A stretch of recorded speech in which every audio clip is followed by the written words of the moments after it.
Then I went back and reviewed some of the limitations of the litigation privilege, and I realized Lively may have made a big mistake. In the dazzling, often deceptive realm of Hollywood, a carefully constructed illusion is beginning to shatter.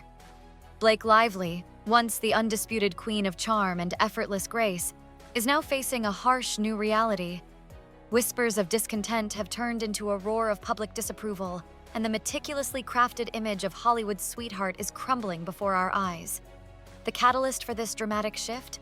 A lawsuit, a media storm, and a series of missteps that have exposed a darker side to the seemingly flawless star. Hugh Jackman, Wolverine, will be deposed, and I suspect that might be making Ryan Reynolds extremely nervous. Word on the street, and increasingly in mainstream headlines, is that Blake Lively, along with her equally famous husband Ryan Reynolds, has made a huge mistake. This isn't just another fleeting celebrity scandal. This is a full-blown image crisis, a reputational earthquake that has Hollywood buzzing with a mixture of disbelief and morbid fascination.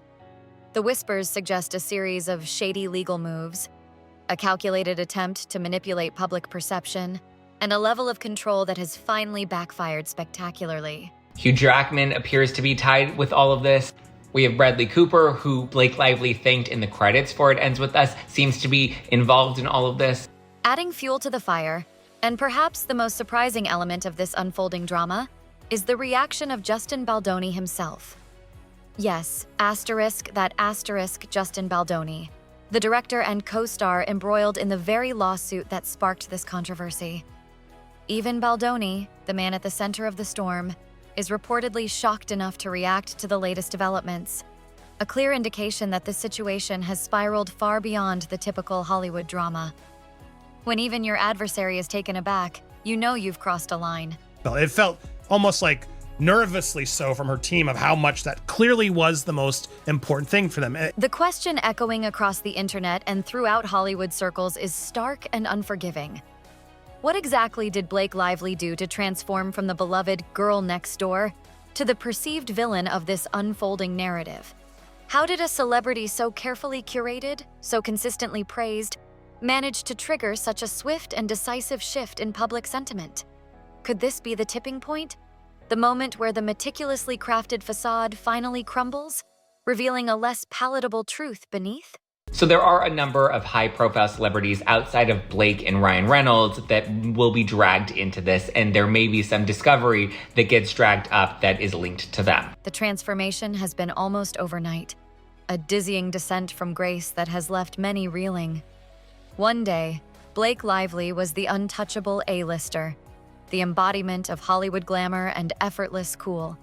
The next, she's facing accusations of manipulation, dishonesty, and a ruthless pursuit of control that has alienated even her staunchest supporters and shocked even her closest industry peers.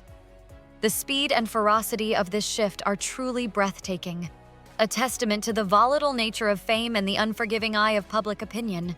I don't know how much is going to come through in the transcript that can be read now, but audibly, because we were able to call in to that hearing and listen to it, there did seem to be a lot of stress and a lot of tension, particularly when it came to those points. Hugh Jackman, the iconic Wolverine and a respected figure in the industry, has unwittingly added to the chaos. In what many interpret as a bombshell revelation, Jackman's seemingly innocuous comment about Blake Lively's involvement in the Deadpool and Wolverine project has ignited a firestorm of speculation. Did he just inadvertently expose Blake Lively as the secret boss of this massive Marvel production? The implications are staggering, suggesting a level of behind-the-scenes influence that few could have imagined. Now, the judge has ruled and does agree that high-profile third parties that are not involved directly in the lawsuit, they are entitled to some privacy. Therefore, any of their information may likely be deemed attorney's eyes only. The mere suggestion that Blake Lively, an actress primarily known for her romantic comedies and fashion prowess, could be calling the shots on a major superhero franchise has sent fans into a frenzy. The internet is awash with theories, dissecting every nuance of Jackman's statement, searching for hidden meanings, and attempting to unravel the complex web of Hollywood power dynamics that this rumor exposes. Could it be true? Could Blake Lively's influence extend beyond the red carpet and into the very fabric of a Marvel blockbuster? It just, given what we're looking at and what's happening and the backlash and everything else, I can't imagine Blake's celebrity friends are happy that it's gotten to this point. The rumors are swirling, the whispers are intensifying, and the carefully constructed world of Blake and Ryan is starting to crack under the pressure. Their world, once seemingly impervious to criticism, is now facing an unprecedented level of scrutiny. A relentless examination of their actions, their motives, and their carefully curated public personas. The fairy tale, it seems, is unraveling, and the consequences could be devastating. You can only imagine what Blake Lively and Taylor Swift are texting about at any given time in the last 3 or 4 years. If we were to get our mitts on those messages, we would have to go to 5 days a week. We would have to go to 7. It Yeah. would take till the end of time to unpack the messages between Taylor and Blake in 2024. The judge heard the arguments. I The felt saga Friedman began, made the better innocently case. enough, with a seemingly minor disagreement on the set of It Ends With Us, a film adaptation of a beloved novel, a project close to director Justin Baldoni's heart. But what started as creative differences quickly escalated into a full-blown legal battle, a messy and public dispute that has exposed a far darker underbelly to the seemingly glamorous world of Hollywood. Now they're going to have to prove that, and we'll have to see how much of what they share is going to be considered attorney's eyes only, or was it all BS? Gossip began to circulate. Whispers of fake witnesses and shady legal moves attributed to Blake Lively, painting a picture of a calculated campaign to manipulate the narrative and portray herself as the victim. These weren't just idle rumors. These were targeted accusations, suggesting a deliberate and ruthless strategy to control the public perception of the unfolding drama. The judge was calling both of them out. He was attempting to keep things being neutral, but there were definitely moments where Brian's arguments felt stronger than the other side. A spokesperson for Blake says today the court rejected the Wayfair party's objections and entered the protections needed to ensure the free flow of discovery material without any risk of witness intimidation or harm to any individual's security. The narrative took a disturbing turn as accusations of manipulation and deceit began to surface, challenging the carefully crafted image of Blake Lively as the innocent, charming star. The whispers suggested a calculated ruthlessness, a willingness to employ any tactic, no matter how underhanded, to achieve her desired outcome, even if it meant damaging another person's reputation and career in the process. And he made it very clear that some of the things that Blake was afraid of coming out in court were not things that Wayfair was actively pursuing. With this order in place, Miss Lively will move forward in the discovery process to obtain even more of the evidence that will prove her claims in court. Adding to the intrigue, a secret audio recording of Ari Emanuel, a powerful Hollywood agent, surfaced, seemingly confirming the industry whispers of behind-the-scenes power plays and alleged blacklisting. The recording, though quickly vanished from public platforms, revealed Emanuel admitting that Justin Baldoni was indeed blacklisted, not due to any professional failings, but simply because of his unfortunate entanglement with the Reynolds-Lively power couple. Of course, the internet is going to say, well, Justin Baldoni's side won here. And I think they're right. We don't think we should have to present some of our text messages in discovery with our high-profile clients, that being Taylor Swift and whoever else. Some people say Bradley Cooper and whatever other friends of Blake Lively might get sucked into this. This explosive audio clip, though swiftly scrubbed from the internet, served as a smoking gun, solidifying the narrative of Hollywood elites wielding their influence with impunity, ruthlessly silencing dissent, and manipulating the industry landscape to their own advantage. The implications were chilling, suggesting a level of control and manipulation far exceeding even the most cynical expectations. You know, if it's not relative information, we don't care. It actually proves the point of the audience, saying, well, yeah, we all love salacious stuff, but in the end, it's all about finding the truth of was she actually harassed or not. Justin Baldoni's side argued that they think that she shouldn't receive any preferential treatment because she's famous, and we need to see all this information. We'll redact it, we'll keep it from the public, and they say, no, you'll leak it. The judge presiding over the lawsuit, seemingly recognizing the manipulative tactics at play, called out Blake Lively's legal team, labeling her lawsuit a giant media show, a carefully orchestrated PR stunt designed to sway public opinion rather than seek genuine justice in a court of law. This judicial rebuke was a stinging indictment, a public declaration that the court system would not be a pawn in Blake and Ryan's alleged PR games. How right-wing influencers are weaponizing the fight to take down #MeToo. Boy, she really doesn't stop, does she? This being Taylor Lorenz. The judge's ruling underscored the glaring lack of evidence supporting Blake Lively's claims, highlighting the weakness of her legal arguments and the transparency of her attempts to manipulate the narrative. The trial, it became increasingly clear, was not about truth or justice.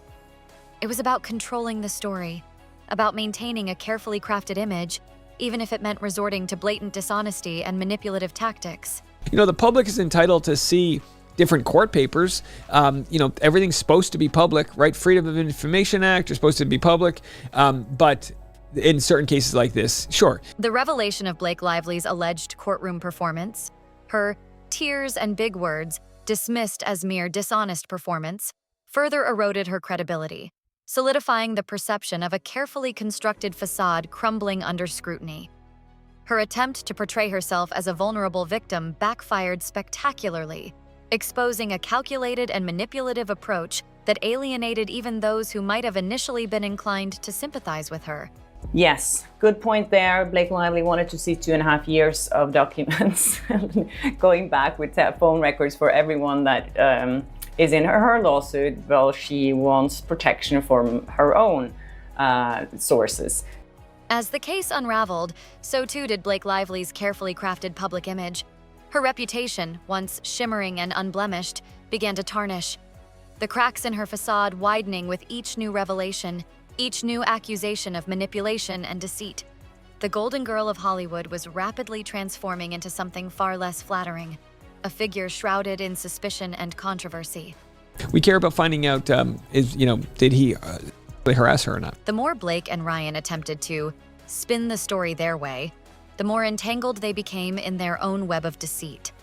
Their PR efforts, once masterful and effective, now seemed clumsy and transparent, amplifying the negative perceptions and solidifying the narrative of a couple desperately clinging to control, even as their carefully constructed world crumbled around them. We will have to see what happens if this goes to court, and we don't know that yet. Most lawyers that I've spoken to think that they will settle out of court. I think only 3% of all cases goes to. Adding to their woes, even Blake Lively's celebrity friendships began to fray under the weight of the scandal. Taylor Swift, once a staunch ally and a seemingly inseparable member of the squad, reportedly began distancing herself from Blake. Another telling sign of the shifting tides and the growing industry unease surrounding the controversy. They were not interested in publishing anything about her security, but did bring up that, you know what? Our addresses got leaked. So that's interesting. The revelation that Blake Lively hired a crisis PR specialist, the same individual who had attempted to cover up the Hunter Biden laptop scandal, further fueled the perception of a PR nightmare spiraling out of control. The move, intended to discreetly manage the damage, instead amplified the hypocrisy and solidified the narrative of a celebrity desperately grasping at straws, resorting to increasingly questionable tactics to salvage her image. Another thing that happened since Blake Lively showed up on the red carpet again on South by Southwest is that all her friends in the media have started to publish positive stories about Blake Lively. Even Blake Lively's attempts to leverage her film project, It Ends With Us, as a platform for damage control backfired spectacularly. Her tone-deaf promotion of a movie about domestic abuse as a fun night out, complete with cocktails and pretty dresses, sparked widespread outrage, further highlighting her perceived insensitivity and lack of awareness. The public backlash was swift and unforgiving, with commentators and online observers alike decrying her tone-deaf marketing strategy as disgusting and deeply disrespectful to survivors of domestic abuse. The attempt to spin a serious and sensitive topic for personal gain only served to amplify the negative perceptions and solidify the narrative of a celebrity utterly out of touch with reality. And, clearly Justice side didn't care about the medical stuff or the security stuff. They agreed even in that call. That's not what this is about. What this became about was more of this sort of mid-ground issue.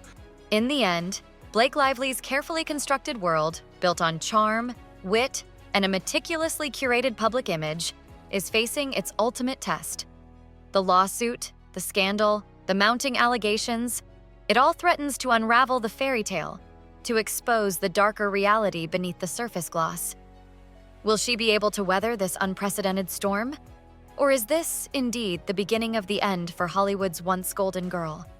The answer, shrouded in speculation and uncertainty, remains to be seen. But one thing is clear. The world is watching, waiting, and judging. And in the unforgiving glare of public scrutiny, illusions, no matter how carefully crafted, have a tendency to shatter.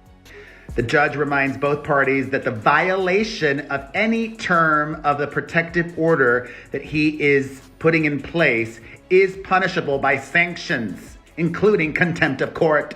But perhaps, amidst the wreckage of her crumbling reputation, there lies a crucial lesson, a stark reminder to all those who inhabit the glittering world of Hollywood. In the age of instant information and relentless scrutiny, truth, ultimately, will always find a way to surface. And no amount of spin, no matter how masterful, can truly conceal the reality beneath the facade. The fairy tale might be over, but the real story, the unvarnished truth, is only just beginning to be told. And for Blake Lively, that truth may prove to be the most devastating revelation of all.